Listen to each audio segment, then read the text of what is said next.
हरियाणा में आप सभी का स्वागत है। आज हम भारतीय संविधान के बारे में बात करने वाले हैं। पॉलिटिकल का ये पार्ट है भारतीय संविधान, इसके बारे में बात करने वाले हैं हम। Indian constitution. तो भारतीय संविधान एक परिचय के रूप में पढ़ेंगे। संविधान क्या होता है, ठीक है। संविधान क्या चीज़ होती है? देश का सर्वोच्च कानून होता है, ठीक है। रूल बुक होती है, अधिकारों और कर्तव्य का एक स्रोत है, ठीक है। फर्स्ट स्लाइड में थोड़ी दिक्कत है, थोड़ा ब्लर दिखाई दे रहा है, ठीक है। तो देश का एक सर्वोच्च कानून होता है भारतीय संविधान, देश का सर्वोच्च कानून है।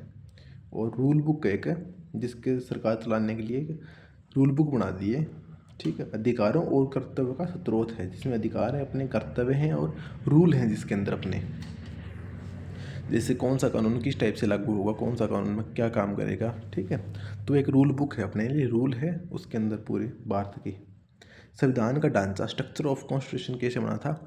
अब देखो स्ट्रक्चर कैसा था संविधान का। 22 भाग थे संविधान के, वर्तमान में 25 भाग हो गए हैं, पार्ट्स हो गए हैं। आर्टिकल पहले कितने थे? 395 थे, पर वर्तमान में 470 प्लस आर्टिकल भारतीय संविधान के अंदर हो गए हैं। अनुसूचियाँ कितनी थी? पहले 8 अनुसूचियाँ थी, वर्तमान में 12 अनुसूची हैं, ठीक है। अब एक क्वेश्चन आता है, भारतीय संविधान बनाने में लगा गया समय, निर्माण में कितना समय लगा था? भारतीय संविधान बना 2 वर्ष 11 महीने 18 दिन, मतलब 2 साल, पूरे 2 साल 11 मंथ और 18 डे, ठीक है। लगभग 3 साल कह सकते हैं हम, लगभग 3 साल कह सकते हैं, ठीक है जी। भारतीय संविधान की प्रस्तावना, संविधान का परिचय। भारतीय संविधान की प्रस्तावना क्या कहती है? प्रस्तावना क्या है, ठीक है। प्रस्तावना क्या है? हम भारत के लोग, सबसे पहले हम भारत के लोग ये लिखा है। नेहरू के प्रस्ताव 1946 पर आधारित है। प्रस्तावना किस पर आधारित है? नेहरू जी के प्रस्ताव पर आधारित है प्रस्तावना, ठीक है जी। भारतीय संविधान की प्रस्तावना, संविधान का सार है, समरी है, संविधान की समरी है एक प्रस्तावना। समरी भी कह सकते हैं, की भी कह सकते हैं संविधान की, और समरी भी कह सकते हैं प्रस्तावना को हम, ठीक है। भारत की प्रस्तावना, हम भारत के लोग, सबसे पहले क्या लिखा है? हम भारत के लोग। तो प्रस्ताव में क्या क्या क्या क्या चीज़ है? संपूर्ण प्रभुत्व संपन्न, ठीक है। फिर है समाजवादी, फिर है पंथ निरपेक्ष, फिर है लोकतंत्रात्मक, फिर है गणराज्य, ठीक है। ये संविधान में प्रस्तावना में बताया गया है। भारत में 5 भारत की प्रकृति के बारे में बताया गया है। 5 मेन प्रकृति, 5 शब्द है मेन संविधान प्रस्तावना में। क्या कौन कौन से? संपूर्ण प्रभुत्व, समाजवादी, पंथ निरपेक्ष, लोकतंत्रात्मक और गणराज्य, ठीक है। SSDR, ठीक है, याद रख सकते हैं, SSDR से याद रख सकते हैं हम, ठीक है जी। अब हम बात करते हैं संविधान अपनाया कब गया था? 26 नवंबर 1949 को अडॉप्ट किया था, ठीक है। या जैसे मान लो कि पास हो गया था संविधान अपना, और 26 जनवरी 1950 को भारत का संविधान क्या हुआ था? लागू हुआ था, ठीक है। भारत का संविधान जिसे हम रिपब्लिक डे के नाम से मनाते हैं, 26 जनवरी 1950 को भारत का संविधान लागू हुआ था अपना, ठीक है। अब बात करते हैं हम संविधान के अंदर आर्टिकल आते हैं, ठीक है। तो वर्तमान में कितने आर्टिकल है? 470 प्लस आर्टिकल है। सबसे पहले कितने आर्टिकल थे? 395 अनुच्छेद थे सबसे पहले अपने, 395 थे। सबसे पहले संघ और उसके राज्य क्षेत्र, आर्टिकल 1 से 4, संघ और उसके राज्य क्षेत्र के बारे में बात करते हैं। सबसे पहले आता है आर्टिकल नंबर 1, भारत का नाम और ढांचा। भारत जो कि इंडिया है, राज्यों का संघ होगा। जो भारत है ना, वो राज्यों का संघ होगा, ठीक है। जो पूरा भारत है वो सभी राज्यों से बना हुआ है, राज्यों का संघ होगा, ठीक है। अनुच्छेद 2 में क्या है? नए राज्यों का प्रवेश, नए राज्य भारत के अंदर प्रवेश कर सकते हैं। बाहरी क्षेत्र जैसे सिक्किम हो गया, नए राज्य भारत के अंदर एंट्री ले सकते हैं, ठीक है। अनुच्छेद नंबर 2 और 3 क्या? नए राज्यों का निर्माण, निर्माण भी कर सकते हैं, मतलब एक राज्य के 2 पार्ट कर सकते हैं हम, और नए राज्यों का निर्माण कर सकते हैं, ठीक है।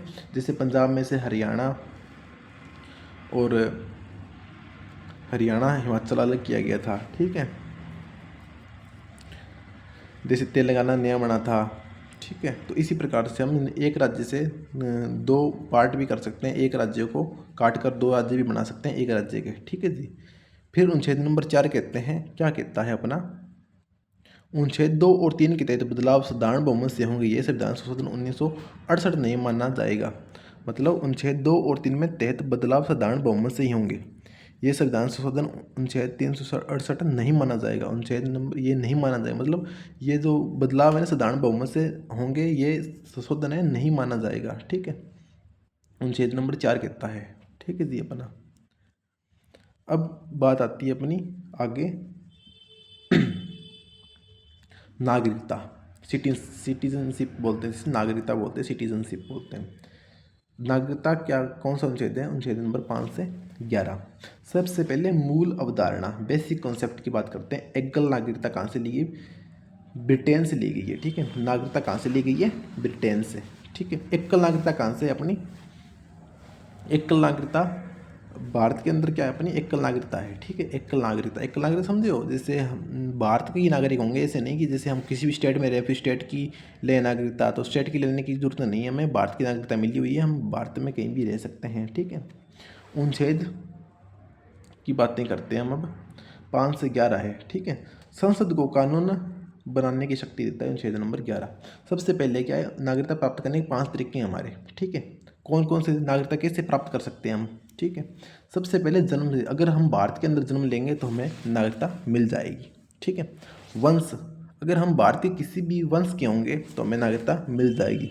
एक होता है रजिस्ट्रेशन करवा सकते हैं हम नागरिकता, जैसे लिमिट टाइम होता है अपने पास, जैसे 5 साल हम यहाँ पर रुकते हैं हर भारत के अंदर, तो हम नागरिकता ले सकते हैं। देशीकरण से भी नागरिकता कर सकते हैं। क्षेत्र समाविष्टि से नागरिकता में मिल सकती है। 5 तरीके हैं नागरिकता लेने के।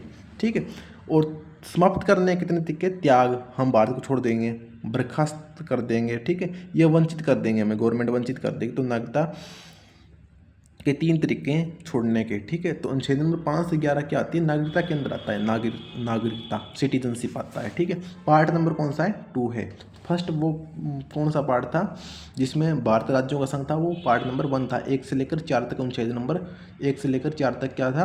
भाग नंबर 1 था। भाग नंबर 2 में क्या आती है? नागरिकता आती है, सिटीजनशिप आती है। ठीक है जी, अब बात करते हैं नागरिकता पाने का ब्रांड फार्मूला याद रखना है। ठीक है, ब्रांड, BRAND। ठीक है, इन नाम से पता चल रहा है। ठीक है, AND। ठीक है, ब्रांड, बर्थ से, डिसेंट से, रजिस्ट्रेशन से। ठीक है, इस तरीके से हम नागरिकता प्राप्त कर सकते हैं। आगे आते हैं हमारे मौलिक अधिकार। भाग नंबर कौन सा है? 3 है। मौलिक अधिकार, मौलिक अधिकार, फंडामेंटल राइट्स, आर्टिकल 12 से 35। ठीक है, स्रोत कहाँ से लिए गए? अमेरिका से लिए। मौलिक अधिकार कहाँ से लिए गए? अमेरिका से लिए गए। उपनाम क्या है? भारत का मैग्ना कार्टा। मौलिक अधिकार को भारत का मैग्ना कार्टा भी कहा जाता है। एग्जाम में आता है भारत का मैग्ना कार्टा किसे कहा जाता है? तो मौलिक अधिकारों को भारत का मैग्ना कार्टा भी कहा जाता है, निकनेम दिया गया है। ठीक है, सबसे पहले संख्या कितनी थी? 7 थी। वर्तमान में कितनी है? 6 हो गई है, क्योंकि संपत्ति का अधिकार मौलिक अधिकार से हटा दिए गए। कौन से संशोधन में? 44वां संवैधानिक संशोधन 1978 में।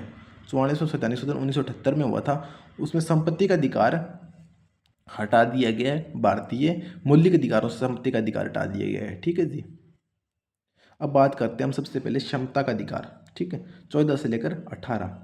फिर आता है स्वतंत्रता का अधिकार 19 से लेकर 22। फिर आता है शोषण के विरुद्ध का अधिकार 23 से लेकर 24। फिर आता है धर्म की स्वतंत्रता, रिलीजन्स की स्वतंत्रता आती है 25 से 28। फिर आता है संस्कृति और शिक्षा का अधिकार 29 से 30। और संवैधानिक उपचारों का अधिकार अनुच्छेद नंबर 32। अब इनको पढ़ने वाले हम डिटेल में आगे। मौलिक अधिकार, ठीक है, अब इनको एक ट्रिक बता देता हूँ याद करने की। समता ने स्वतंत्रता को शोषण से बचाया, फिर धर्म और शिक्षा का उपचार किया। सबसे पहले समता का अधिकार, फिर स्वतंत्रता का अधिकार, फिर शोषण के विरुद्ध का अधिकार, फिर धर्म की स्वतंत्रता, और फिर हमें शिक्षा का अधिकार, और फिर उपचारों का अधिकार। ठीक है, तो समता ने स्वतंत्रता को शोषण से बचाया, फिर धर्म और शिक्षा का उपचार किया। ठीक है, इस ट्रिक से भी इसको याद कर सकते हो आप। अब आते हैं मौलिक अधिकारों को थोड़ा डिटेल में पढ़ते हैं। अनुच्छेद नंबर 24 में क्या था? विधि के समक्ष समानता, विधि के समक्ष समानता। ठीक, कानूनों के सभी व्यक्ति समान होंगे। ठीक है, अनुच्छेद नंबर 15 में क्या है? धर्म, जाति, लिंग और किसी भी मतलब धर्म जाति लिंग के आधार पर किसी प्रकार का कोई भी भेदभाव नहीं किया जाएगा। अनुच्छेद नंबर 16 में क्या है, लोक नियोजन अवसर की समानता, मतलब कोई भी नौकरी वगैरह जॉब्स वगैरह के लिए सभी की समान अवसर है, ठीक है। ऐसे नहीं किया जाए ये एससी से, ये ओबीसी से है, ये जनरल से, सभी के लिए लोक सेवा में चाहे वो मेल हो या फीमेल हो या किसी भी जाति से हो, सभी को नौकरी के लिए समान अवसर मिलेंगे, लोक नियोजन में समान अवसर मिलेंगे। अनुच्छेद नंबर 17 क्या कहता है, अस्पृश्यता का अंत, मतलब छुआछूत का बिल्कुल अंत किया जाएगा। छुआछूत के आधार पर किसी प्रकार का कोई भी भेदभाव नहीं किया जाएगा। अनुच्छेद नंबर 18 क्या कहता है, उपाधियों का अंत। उपाधि होती है जैसे सर, महाराजा, आगे नाम लगाते हैं, जो अंग्रेज वगैरह नाम लगाते थे ना पहले, आगे अपने नाम के आगे सरनेम लगाते थे, उनकी उपाधियों का अंत कर दिया गया है, ठीक है जी। अब कानून 14 ने भेदभाव 15 रोका, सबको नौकरी दी, छुआछूत को मिटाया और उपाधियों का अंत किया, ठीक है। कहानी याद कैसे रखेंगे, कानून ने भेदभाव रोका, सबको सरकारी नौकरी दी, मतलब सबको नौकरी दी, छुआछूत को मिटाया और उपाधियों का अंत किया। 14, 15, 16, 17, 18, ठीक है जी। 14 में कानून ने भेदभाव, मतलब भेदभाव से आ गया। 15 रोका, सबको नौकरी दी, ठीक है। रोका मतलब धर्म जाति लिंग के आधार पर भेदभाव नहीं किया जाएगा। 16 नौकरी, मतलब 16 सबको नौकरी जॉब्स वगैरह के समान अवसर मिले। छुआछूत 17 को मिटाया और उपाधियों का अंत किया। 18 में उपाधियों का अंत आ गया। फिर आता है अपना स्वतंत्रता और शोषण के विरुद्ध अधिकार, आर्टिकल 19 से 25। स्वतंत्रता के अंदर 6 प्रकार की स्वतंत्रता आती है हमारी, ठीक है। 6 प्रकार की स्वतंत्रता का अधिकार आता है। फिर आता है अनुच्छेद नंबर 21, प्राण और दैविक स्वतंत्रता, life and personal liberty, most important है ये, ठीक है जी। अनुच्छेद नंबर 21 राइट टू प्राइवेसी का अधिकार रहता है, प्राण और दैहिक स्वतंत्रता का, ठीक है। अनुच्छेद नंबर 21A के अंदर क्या आता है, शिक्षा का अधिकार, शिक्षा का अधिकार, राइट टू एजुकेशन का अधिकार आता है, अनुच्छेद नंबर 21A के अंदर आता है, ठीक है। अब आते हैं अनुच्छेद नंबर 23 की बात करते हैं, मानव तस्करी, बंधुआ मजदूरी निषेध, ठीक है। मतलब मानव की तस्करी वगैरह नहीं करेगा, मजदूरी निषेध होगी, ठीक है। बंधुआ मजदूरी मतलब एक काम को बांध कर नहीं रखेगा कि हाँ भी यहाँ पर लेबर को फोर्स लेबर नहीं कराएगा कोई भी, ठीक है। अनुच्छेद नंबर 23 के अंदर आ जाता है। अनुच्छेद नंबर 24 में क्या आता है, बाल श्रम निषेध, 24 घंटे बच्चे से काम नहीं बाल श्रम निषेध, मतलब जिनकी उम्र 14 साल से कम है उनको बालक को काम नहीं लगाया जाएगा, फैक्ट्री वगैरह में काम उनको नहीं करना दिया जाएगा, ठीक है। तो बाल श्रम निषेध, बालकों को काम पर नहीं लगाया जाएगा। फिर आती धार्मिक स्वतंत्रता 25, उन धर्म मनाने प्रचार करने की स्वतंत्रता, ठीक है। जैसे सिख कृपाणा रखते हैं, ठीक है, तो उनको धर्म को मनाने की स्वतंत्रता है, प्रचार करने की स्वतंत्रता मिलती है हमें। आज़ादी मिली तो शोषण रोका और धर्म की छूट दी, ठीक है। सबसे पहले आता है स्वतंत्रता का अधिकार, तो आज़ादी मिली। फिर शोषण के विरुद्ध का अधिकार 23 से 24 तक रोका और धर्म की छूट दी, और 25 के अंदर धर्म की छूट आ जाती है। आज़ादी 19 से 22 मिली तो शोषण 23 से 24 रोका और धर्म 25 की छूट दी, तो 19 से 22, 23 से 24 और 25, ठीक है। अब आता है धार्मिक प्रबंधन, संस्कृति और संवैधानिक उपचार, ठीक है। तो अब हम डिटेल में करते हैं धार्मिक कार्यों का प्रबंधन। जो भी धार्मिक कार्य हैं उनका प्रबंधन कर सकते हैं हम, ठीक है। धार्मिक कार्यों का प्रबंधन, धार्मिक संस्थाओं की स्थापना और प्रबंधन का अधिकार, धार्मिक संस्थान है उनकी स्थापना कर सकते हैं हम और उनको मैनेज कर सकते हैं, ठीक, प्रॉपर्टी वगैरह को। किसी विशेष धर्म, अनुच्छेद नंबर 27 क्या कहता है, किसी विशेष धर्म को प्रचार करने के लिए कर टैक्स देने की बाध्य नहीं है। मतलब कोई भी धर्म होगा उनको प्रचार वगैरह करने के लिए टैक्स देने के लिए कोई जरूरत नहीं है, टैक्स के बिना भी टैक्स नहीं देना पड़ेगा गवर्नमेंट को प्रचार वगैरह करने के लिए, ठीक है। वो अपने धर्म का प्रचार कहीं भी कर सकता है। अनुच्छेद नंबर 28 क्या है, राज्य वित्तीय पोषित शिक्षण संस्थानों में धार्मिक शिक्षा का निषेध। जैसे जो भी अपने होंगे ना गवर्नमेंट इंस्टीट्यूट होंगे, ठीक है, तो उसमें ना धार्मिक शिक्षा नहीं दी जाएगी, धर्म की शिक्षा नहीं दी जाएगी, धर्म की शिक्षा निषेध रहेगी। धर्म की शिक्षा जो भी गवर्नमेंट इंस्टीट्यूट होगी उसमें धर्म की शिक्षण स्थानों में धर्म की शिक्षा नहीं दी जाएगी, ठीक है। जिस मतलब उसमें मतभेद ना हो, धर्म के कारण हिंदू मुसलमान सिख वगैरह में भेदभाव ना हो, इसलिए धर्म की शिक्षा स्कूलों वगैरह में नहीं दी जाएगी। फिर आता है संस्कृति और समृद्धि शिक्षा का अधिकार 29 और 30 के अंदर, अल्पसंख्यकों की भाषा लिपि और संस्कृति का संरक्षण, जो अल्पसंख्यक हैं, ठीक है, जो उनकी कल्चर वगैरह को, उनकी संस्कृति वगैरह को प्रोटेक्ट करेगा, ठीक है। मतलब उनकी भाषा को, लिपि को छूट मिलेगी, एक्स्ट्रा छूट मिलती है ना अल्पसंख्यक को, ठीक है, तो उनको छूट मिलेगी, भाषा की, संस्कृति की प्रोटेक्शन एक्स्ट्रा मिलेगी, ठीक है। उनके लिए कुछ कानून ऐसे बना दिए, थोड़ा एक्स्ट्रा प्रोटेक्शन मिलेगी उनको अपनी संस्कृति वगैरह के लिए और भाषा वगैरह के लिए, लिपि वगैरह के लिए। अनुच्छेद नंबर 30 क्या कहते हैं? अल्पसंख्यक को शिक्षण संस्थान खोलने और प्रशासन करने का अधिकार।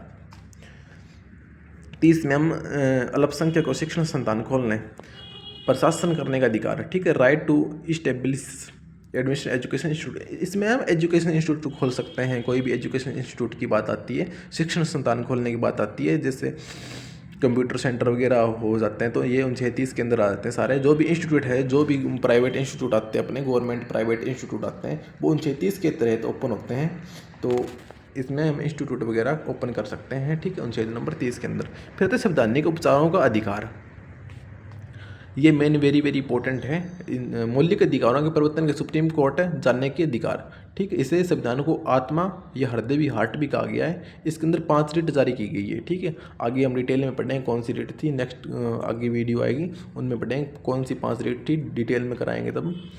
तो अगर हमारे मौलिक अधिकार का हनन होता है, ठीक है, अगर हमारा मौलिक अधिकार लागू नहीं होता तो हम क्या जाएँ, कोर्ट में जा सकते हैं, अपने संवैधानिक उपचारों का अधिकार मिलता है हमें, कोर्ट में, सुप्रीम कोर्ट जाने का अधिकार है हमें। अगर हमारे मौलिक अधिकारों का, इन अधिकारों जो हमने अभी पढ़े, इन अधिकारों का हमारा कहीं भी हनन होता है तो हम सुप्रीम कोर्ट में जा सकते हैं अपने अधिकारों के लिए।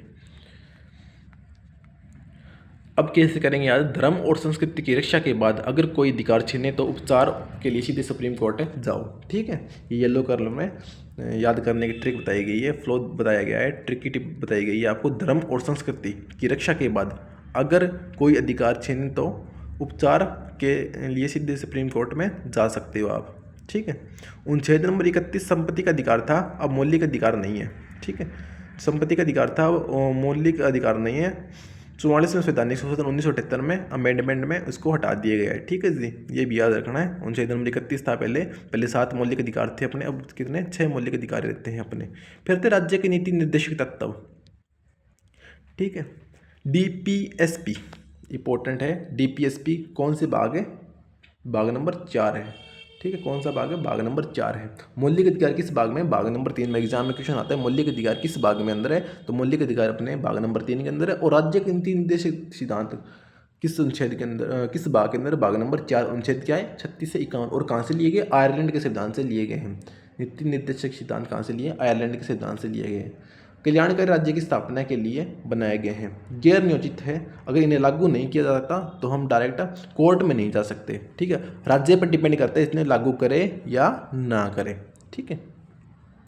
महत्वपूर्ण अनुच्छेद पढ़ लेते हैं कौन कौन से इसमें DPSP में कौन से इंपॉर्टेंट अनुच्छेद है। अनुच्छेद नंबर 40 ग्राम पंचायतों का गठन, ठीक है। ये गांधी जी का एक सपना था, ग्राम पंचायतों का गठन, मतलब जो ग्राम पंचायत है उनका गठन होगा, ग्राम पंचायतें बनेंगे। अनुच्छेद नंबर 44 समान नागरिक संहिता, सभी नागरिकों को समान नागरिक संहिता मिलेगी, ठीक है जी। फिर आता है अनुच्छेद नंबर 50 कार्यपालिका से न्यायपालिका का पृथक्करण। कार्यपालिका को न्यायपालिका कौन पृथक्करण करता है, अलग कौन करता है, ठीक है। ये एग्जाम में इंपॉर्टेंट क्वेश्चन है, हर बार एग्जाम में पूछा है, कार्यपालिका और न्यायपालिका का पृथक्करण कौन सा अनुच्छेद करता है, अनुच्छेद नंबर 50, ठीक है जी। 25 25 50, ठीक है, मतलब अलग अलग करता है, तो 25 करता है, अलग अलग करता है कार्यपालिका और न्यायपालिका, तो अनुच्छेद नंबर 50। अनुच्छेद नंबर 51 क्या, अंतर्राष्ट्रीय शांति और सुरक्षा। अंतर्राष्ट्रीय शांति और सुरक्षा का के लिए अनुच्छेद नंबर 51 दिया गया। ये DPSP के अपने आर्टिकल हैं, राज्य के नीति निर्देशक तत्व हैं, और हर बार पूछा जाता है कहाँ से लिए गए हैं, तो आयरलैंड के संविधान से लिए गए हैं। और अगर इनको कोर्ट में नहीं जा सकते, इनके लिए राज्य पर डिपेंड करता है इनको लागू करे या ना करे, ठीक है जी।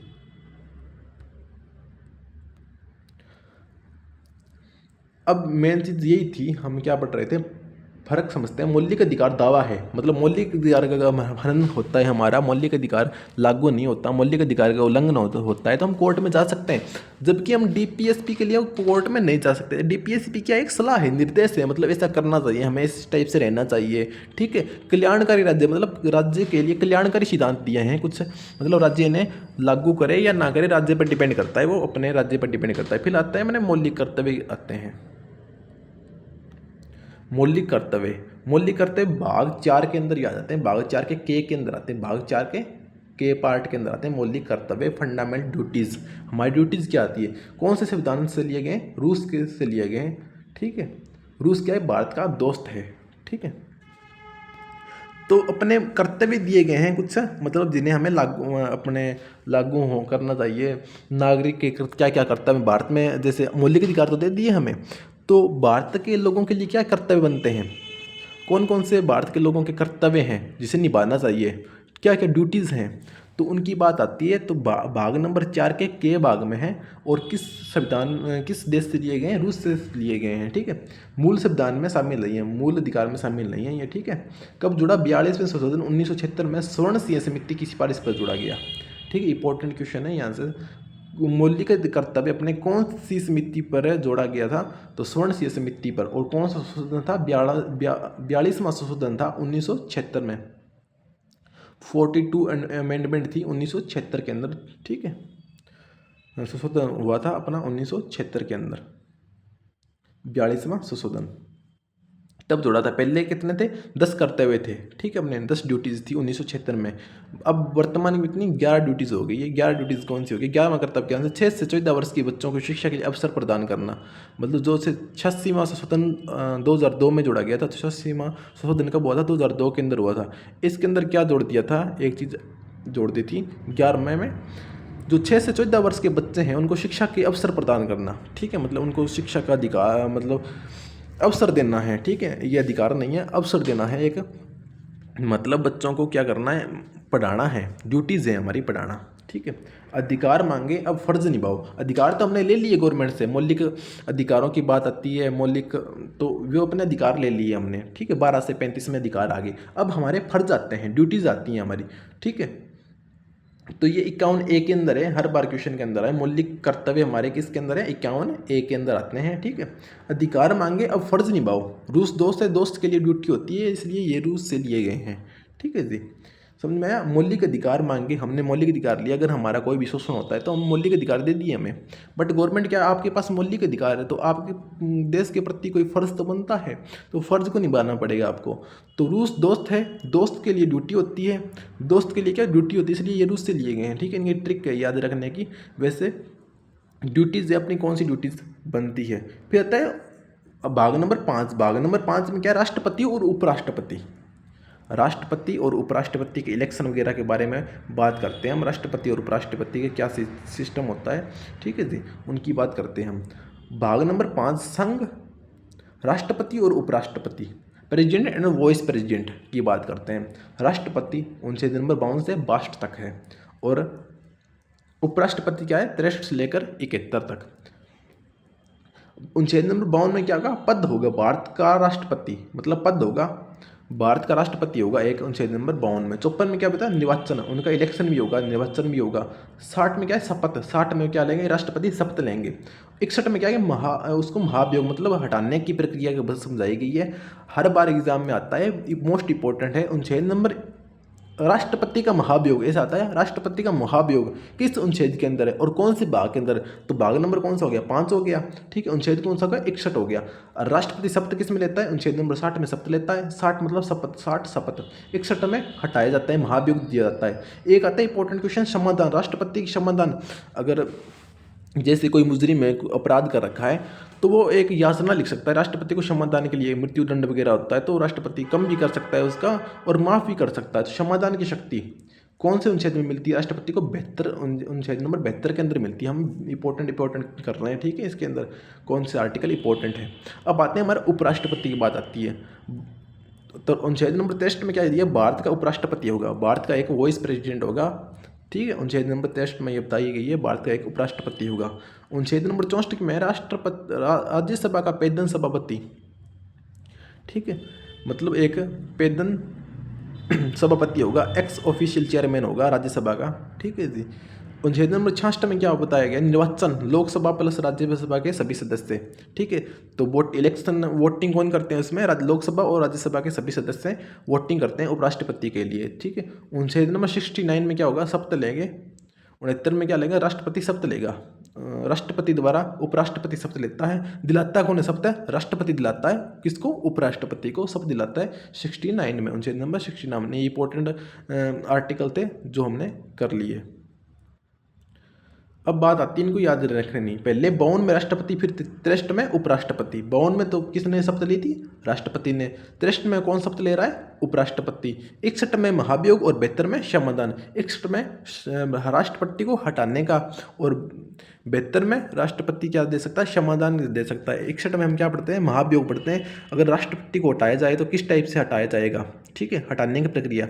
और 72 में क्या सकते हैं? कोई भी अपराधी होगा वो राष्ट्रपति से क्षमादान मांग सकता है, क्षमा मांग सकता है, ठीक है। और उसको राष्ट्रपति अपनी मर्जी होती है उनकी, केस देखते हैं किस टाइप का केस है, क्षमा भी कर सकते हैं, ठीक है, और उसकी सज़ा को कम भी कर सकते हैं, ठीक है। तो हमसे जुड़े रहने के लिए धन्यवाद। अगर आपको थोड़ा बहुत भी इस वीडियो में समझ में आया है तो सबसे पहले क्या करना है? ट्रिकी माइंड अपना चैनल है उसको सब्सक्राइब करना है, कमेंट करना है, शेयर करना है, लाइक करना है, शेयर करना है, कमेंट करना है और सब्सक्राइब करना है। Thanks for watching. देखने के लिए आपका बहुत बहुत धन्यवाद। सीखते रहो और आगे बढ़ते रहो, ठीक है जी। सीखते रहो और आगे बढ़ते रहो। Thank you for watching tricky mind Haryana.